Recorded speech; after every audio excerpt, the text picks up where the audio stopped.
уже 20 лет я работаю на стройке. Уже привыкла. Я даже не чувствую, что она тяжелая. Мы сами как мужики работаем.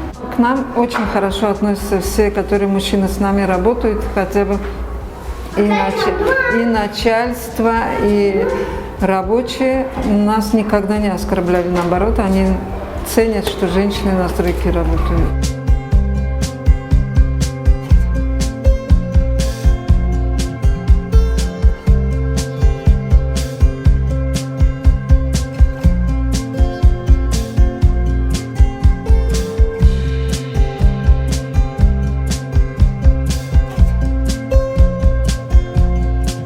Я привыкла все на себе, на своих плечах тащить. Вот пришла на работу, ничего не могу. Одна была старушка. Она меня научила стяжку делать. Ну, потихоньку я за год научилась.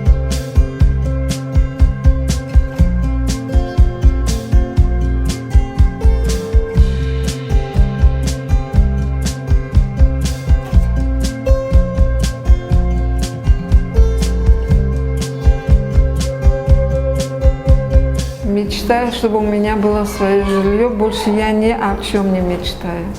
Все мои мечты только об этом.